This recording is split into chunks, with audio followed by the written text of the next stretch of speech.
Video like जरूर कर लीजिए और ऐसे वीडियो लगातार फ्री में पाने के लिए चैनल को तुरंत सब्सक्राइब कर लीजिए और बेल आइकन को जरूर टैप कर लीजिए ताकि आगे भी सारे वीडियो आपको मिलते रहे। यूट्यूब में फॉलो करते हैं तो प्लीज ये वाला फ्री टेलीग्राम चैनल जरूर ज्वाइन कर लीजिएगा। सारे नोटिफिकेशन सारे अपडेट यहीं पे आते हैं, ध्यान रखिए। हेलो फ्रेंड्स, एग्ज़ाम प्रिपरेशन में मैं प्रियंका एक बार फिर से आप सभी का स्वागत करती हूं और आज की क्लास में हम लोग कंटिन्यू करेंगे आधुनिक भारत में शिक्षा का विकास। पिछली क्लास में ये टॉपिक स्टार्ट हुआ था, अभी कंप्लीट नहीं हुआ, इसीलिए मैं इसी को कंटिन्यू करने वाली हूं।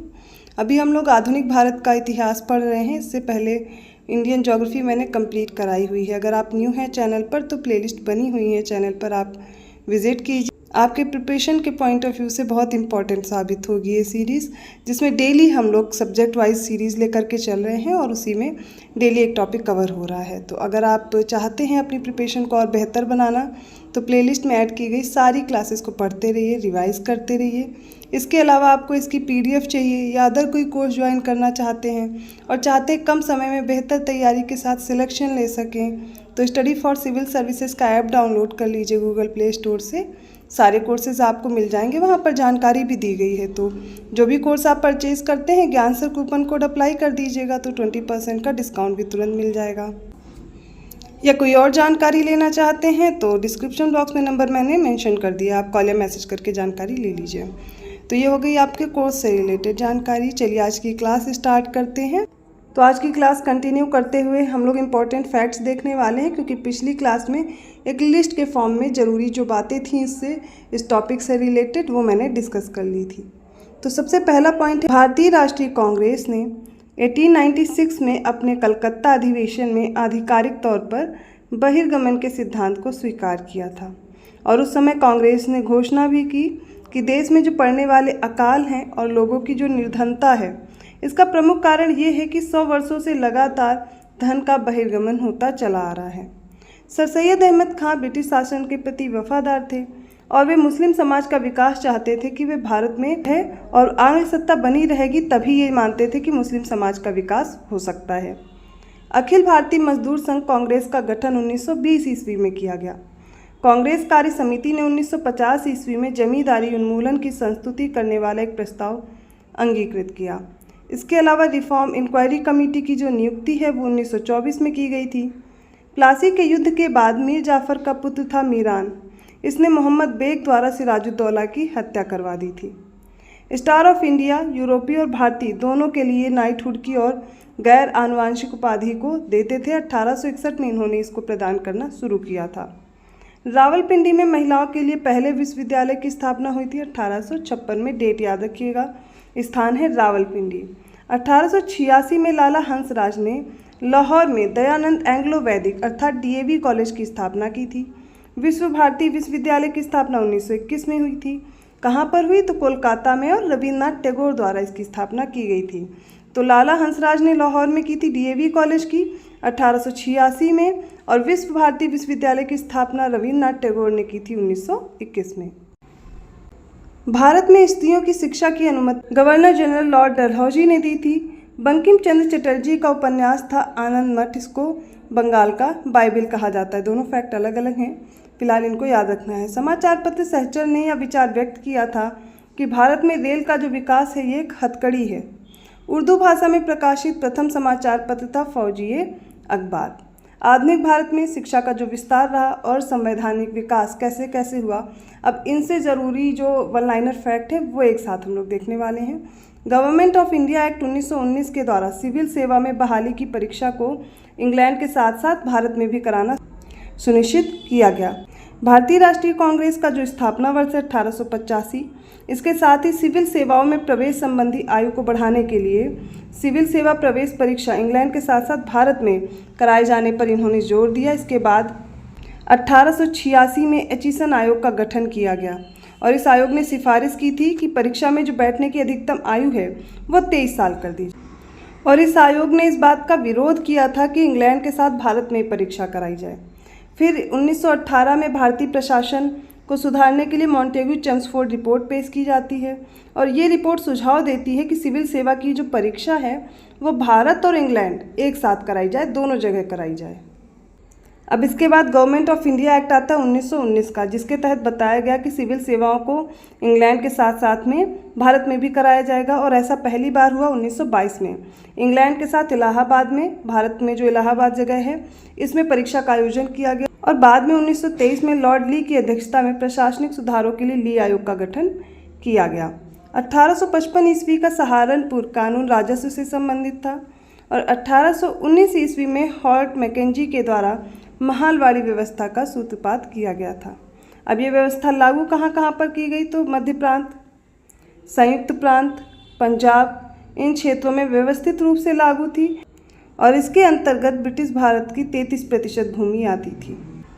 1833 ईस्वी के बाद उत्तर भारत में जेम्स टॉमसन के नेतृत्व में महालवाड़ी व्यवस्था के तहत 66% तक लगान वसूली का कार्य किया जाने लगा।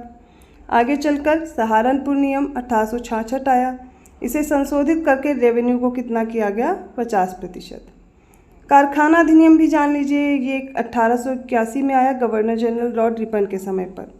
इसका उद्देश्य क्या था कि अल्पायु श्रमिक जो थे उनको संरक्षण दिया जाए, उनके स्वास्थ्य की सुरक्षा की जाए और यह अधिनियम उन कारखानों पर लागू किया गया जहां श्रमिकों की संख्या 100 से कम थी। तो इस अधिनियम के प्रावधानों के तहत 7 वर्ष से कम आयु के जो बच्चे होते थे इनके काम करने पर प्रतिबंध लगा दिया गया और इसके अलावा 7 से 12 वर्ष के बच्चों की जो कार्यविधि थी वो 9 घंटे की गई और महीने में उन्हें 4 दिन जो छुट्टी देना है वो अनिवार्य कर दिया गया। आधुनिक भारत में सर्वप्रथम प्राथमिक शिक्षा का जो विधेयक है इसको तैयार करने का कार्य किया भारतीय स्वतंत्रता सेनानी, विचारक, समाजसेवी गोपाल कृष्ण गोखले ने। ये महादेव गोविंद रानाडे के शिष्य थे। 1905 ईस्वी में इन्होंने सर्वेंट्स ऑफ इंडिया सोसाइटी की स्थापना की थी। तो कब की थी, डेट याद रखिएगा, 1905 में। इसलिए इसकी स्थापना की कि नौजवानों को सार्वजनिक जीवन के लिए प्रशिक्षित किया जा सके। उनका ये भी मानना था कि वैज्ञानिक और तकनीकी शिक्षा भारत की महत्वपूर्ण आवश्यकता है, जिसके माध्यम से स्व सरकार और नैतिक विचारों का गठन और प्रसार इनको बल मिलेगा। महात्मा गांधी इन्हें अपना राजनीतिक गुरु मानते थे और ये भारतीय राष्ट्रीय कांग्रेस के सदस्य भी थे। इन्होंने 1905 में कांग्रेस के बनारस अधिवेशन की अध्यक्षता भी की थी और इनकी मृत्यु याद कर लीजिए 1915 में हुई थी। वेलेस्ली ने 1800 ईस्वी में सिविल सेवकों, इसमें लिपिक आते थे, कैडेट भी आते थे, इनके प्रशिक्षण के लिए फोर्ट विलियम कॉलेज की स्थापना की और इसकी स्थापना हुई थी कोलकाता में। अब इस संस्था के द्वारा अरबी, फारसी, बांग्ला, संस्कृत, हिंदी, उर्दू सभी भाषाओं में बहुत सारी पुस्तकों का अनुवाद हुआ था। कंपनी के कर्मचारियों की शिक्षा दीक्षा के लिए गिलक्राइस्ट की अध्यक्षता में वेलेस्ली ने ओरिएंटल सेमिनरी की स्थापना की थी और इसी को बाद में फोर्ट विलियम कॉलेज के रूप में परिवर्तित किया गया। भारत में विलियम जोन्स का जो संस्कृत के अध्ययन के पीछे मुख्य उद्देश्य था वो न्यायपालिका के लिए एक समान हिंदू विधि संहिता बनाना था और इसके अन्य विषयों के लिए इन्होंने अध्ययन में गंभीर रुचि भी दिखाई थी ताकि ये भारत को बहुत अच्छे से जान सके, भारत के विषय को अच्छे से जान सके। और इसी को ध्यान में रखते हुए इन्होंने 1784 में बंगाल एशियाटिक सोसाइटी की स्थापना की और इस सोसाइटी ने जो पहली पुस्तक अनुवाद किया था, जिस पुस्तक का, उसका नाम था भगवद गीता। आगे बात करते हैं सरला देवी चौधरानी की। इन्होंने 1910 ईस्वी में महिला शिक्षा को बढ़ावा देने के लिए भारत स्त्री महामंडल इलाहाबाद में इसकी स्थापना की थी। ये पहला महिला संगठन था और सरला देवी एक प्रख्यात नारीवादी महिला के रूप में जानी जाती हैं। इनके द्वारा कलकत्ता में लड़कियों के लिए एक स्कूल खोला गया, भारत स्त्री शिक्षा सदन। इसकी स्थापना सरला देवी चौधरानी ने की थी और इन्होंने लाहौर के आसपास का जो क्षेत्र था, ये जो गांव थे लाहौर के आसपास, इसमें महिलाओं की शिक्षा के लिए भी इन्होंने काम किया था। इसके बाद बात करते हैं मार्गरेट कजिन्स की। इन्होंने 1927 में अखिल भारतीय महिला सम्मेलन की पुणे में स्थापना की थी, इसको याद रखिएगा। कजिन्स ने महिलाओं और बच्चों के लिए शैक्षिक कार्यों में सुधार और उनके अधिकारों की बात की थी। मार्गरेट कजिन्स, एनी बेसेंट डेरोथी, जिनराजा दास और श्रीमती अम्मू स्वामीनाथन, इन सभी ने मिलकर के प्रयास किया और 1917 ईस्वी में महिला भारतीय संघ मद्रास में इसकी स्थापना की। इसकी प्रथम अध्यक्षा बनाई गई एनी बेसेंट। डेरोथी जिनराजा दास ने भारत में बाल विवाह और महिला निरक्षरता को समाप्त करने के लिए कार्य किया और श्रीमती जो अम्मू स्वामीनाथन हैं, इनको भारतीय संविधान सभा के सदस्य के रूप में भी चुना गया था। 1975 में अंतर्राष्ट्रीय महिला वर्ष के अवसर पर श्रीमती अम्मू स्वामीनाथन को मदर ऑफ द ईयर के रूप में चयनित किया गया था। अगले व्यक्ति हैं गोपाल कृष्ण गोखले। इनके द्वारा 18 मार्च 1910 ईस्वी को इंपीरियल लेजिस्लेटिव असेंबली में निःशुल्क और अनिवार्य शिक्षा के लिए एक विधेयक प्रस्तुत किया गया। इसके पश्चात 1911 में भी इसी तरह का एक विधेयक उन्होंने प्रस्तुत किया था, परंतु जॉर्ज क्लार्क और अंग्रेज एवं जमींदारों के प्रभाव के कारण इस विधेयक को खारिज कर दिया गया था। मदन मोहन मालवीय और जिन्ना, इन्होंने इस विधेयक का प्रस्ताव पाठ किया था। उल्लेखनीय है कि 1906 ईस्वी में बड़ौदा की रियासत ने अपने यहाँ अनिवार्य प्राथमिक शिक्षा को आरंभ किया था। अब बात करते हैं रेगुलेटिंग एक्ट 1773 की। ये 1773 में आया, जिसके तहत सुप्रीम कोर्ट की स्थापना के नियम को पारित किया गया था और इसी के तहत 1774 में एक सुप्रीम कोर्ट की स्थापना की गई। अब इसमें जो मुख्य न्यायाधीश थे एलिजा इम्पे, इनके साथ 3 कनिष्ठ न्यायाधीश नियुक्त किए गए। साथ में एक प्रशासनिक मंडल का भी गठन किया गया था और इसमें 4 पार्षदों की नियुक्ति की गई। यहाँ पर बहुमत से निर्णय लिया जाता था। इसके बाद 1781 ईस्वी का संशोधन अधिनियम आता है, जिसके तहत न्यायालय का क्षेत्र और सदस्य संख्या का विस्तार किया गया था। स्कॉटलैंड के ईसाई प्रचारक थे विलियम केरे। इनकी सहायता से भारत में बंगाल और सेरामपुर में एक ईसाई मिशन की स्थापना की गई थी, जो क्षेत्र डेनिश ईस्ट इंडिया कंपनी के नियंत्रण में आता था। अगले पर्सन है मैकाले। इन्होंने भारतीयों में पाश्चात्य शिक्षा के प्रचार के साथ एक ऐसे समूह का ये निर्माण करना चाहते थे जो रंग में और रक्त से तो भारतीय दिखते हों, लेकिन जो इनके अंदर विचार हों पूरी तरह से अंग्रेज़ों की तरह हों। मैकाले का ये मानना था कि यूरोप के एक अच्छे पुस्तकालय की अलमारी जो है, उसकी किताबें भारत और अरब के समस्त साहित्य से अधिक मूल्यवान हैं। ये कथन मैकाले का है और इन्होंने ही अधोमुखी निस्पंदन का सिद्धांत भी बनाया था। अब इसमें होता क्या था, इसके माध्यम से शिक्षा समाज के उच्च वर्ग को दी जाती थी, जिससे छन छन कर शिक्षा का जो असर है वो जन सामान्य तक पहुँच सके। इस सिद्धांत को सर्वप्रथम सरकारी नीति के रूप में ऑकलैंड ने लागू किया था। इसके बाद आपको याद रखना है, वुड डिस्पैच के पहले नियम तक पहला जो सिद्धांत आता है, तब तक भारतीयों को इसी की तरह शिक्षित किया जाता था, इसी ही अधोमुखी निस्पंदन के सिद्धांत के आधार पर। इसके अलावा कर्जन चाहता था कि जो भारतीय शिक्षा है, इसकी शिक्षा पद्धति पर सरकार का पूर्ण नियंत्रण हो जाए। ये शिक्षा के केंद्रीकरण पर विश्वास करता था और 1901 में शिक्षा विशेषज्ञों का एक सम्मेलन इसने शिमला में बुलाया था। इस सम्मेलन में किसी भी भारतीय को इसने नहीं बुलाया था और इस सम्मेलन में जनवरी 1902 में वायसराय की एग्जीक्यूटिव काउंसिल के कानूनी सदस्य थॉमस रैले थे। इनकी अध्यक्षता में विश्वविद्यालय कमीशन नियुक्त हुआ था और इस आयोग में आप देखेंगे सैयद हुसैन बिलग्रामी और गुरदास बनर्जी को सदस्य बनाया गया। रैले जो आयोग था, इसकी सिफारिश के आधार पर 1904 में विश्वविद्यालय अधिनियम पारित हुआ था। आपसे पूछा जाता है किसके समय पर, तो कर्जन के समय पर हुआ था। एनी बेसेंट के बारे में जान लीजिए। ये 1883 ईस्वी में भारत आई थी और ये एक आयरिश महिला थी। हम यहाँ पर सभी उन व्यक्तियों की बात कर रहे हैं जिन्होंने शिक्षा के क्षेत्र में अपना योगदान दिया है और उनसे रिलेटेड जो तथ्य वो एक एक करके देख रहे हैं। तो आपसे अगर डेट दे करके या कोई भी आपसे पूछ लिया जाता है विश्वविद्यालय कब इसकी स्थापना हुई, तो आपको डेट के साथ उसको लिख लेना है। तो भारत में राजनीति में आई थी श्रीमती एनी बेसेंट। इनका जब पदार्पण हुआ भारत में वो 1914 में हुआ। ये थियोसॉफिकल सोसाइटी की सदस्य भी थीं और इसी के सदस्य के रूप में भारत आई थी, जो आगे चलकर इसकी अध्यक्षा बन जाती हैं। इन्होंने वाराणसी में सेंट्रल हिंदू कॉलेज की स्थापना की 1898 ईस्वी में, जो बाद में चलकर 1916 ईस्वी में काशी हिंदू विश्वविद्यालय के रूप में जाना गया। अगली पर्सन है फ्लोरेंस नाइटिंगेल। इन्होंने रिपन के उदारवादी कार्यों को देखकर रिपन को भारत के उद्धारक की संज्ञा भी दी थी।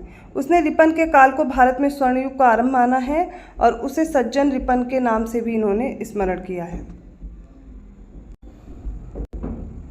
अगला तथ्य है द प्रेज ऑफ फॉली, जिसका हिंदी रूपांतरण है मूर्खता की प्रशंसा। 1509 ईस्वी में लैटिन में इरेस्मस द्वारा रॉटरडैम में लिखी गई और ये एक प्रकार का निबंध है जो पहली बार जून 1511 में छपा था।